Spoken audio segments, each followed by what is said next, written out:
It only feels like months ago that Marvel announced that the big baddie the Avengers will be building to will be Thanos. And with that announcement, many fans speculated where and when we would see these Infinity Stones come into play. Fast forward to the release of Doctor Strange, and we've seen all but one of the stones. But for those who need a refresher, the Space Stone was first revealed in the MCU, being the Tesseract. It was first shown in Captain America: The First Avenger, and became a main plot point for the Avengers. Next to be shown was the Mind Stone. Although we didn't know it yet, Loki's scepter was holding the Mind Stone and giving the abilities we saw him use in the Avengers. Later, that Mind Stone was plucked from the scepter and placed inside Vision. Now, the Reality Stone was front and center in Thor: The Dark World. It was then named the Ether, and we last saw it in the hands of the Collector. In Guardians of the Galaxy, I don't think anyone expected to see the Power Stone, but that stone was placed inside an orb and remains to be one of the most destructive instruments in the galaxy. And the most recent Infinity Stone revealed was in Doctor Strange, where the Eye of Agamotto was later revealed in the film to be an Infinity Stone. That only leaves us with one left to be revealed, the Soul Stone.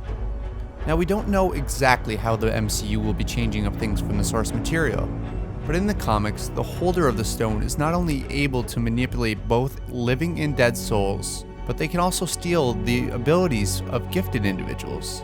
In the comics, it is famously featured the Soul Stone embedded in the forehead of Adam Warlock, but given the relationship between Vision and the Mind Stone, I expect we're going to see something a little different in the MCU. Maybe it's just me, but I don't think we're going to see another Infinity Stone in Guardians of the Galaxy Volume 2. So the next logical place for a Soul Stone to appear would be in Thor Ragnarok. Do you remember that awkward bath scene in Age of Ultron that they didn't cut because it was important to the future movies, even though Joss Whedon strongly argued against the case? Well, now we can see the sequence with a little bit more light. It clearly shows every Infinity Stone we'd seen up to that point, and then there's a clear link from the Mind Stone being passed to Vision. But this scene also links to another stone you may not notice. In Thor's original Vision, we see Heimdall blind. Could the Infinity Stone be the gem that resides in Heimdall's armor? Could the movie version of the stone give him the sight across all realms into everyone's soul? Although in the movies, the Infinity Stone's colors are swapped in reference to the comics, the colors remain the same. Red, yellow, green, blue, and purple all remain as Infinity Stones inside the movies. There's still one missing from the originals, orange. Conveniently, Heimdall wears a gem of the same color on his armor. If that isn't enough, let's take a look at the previous films and where we've seen the stones.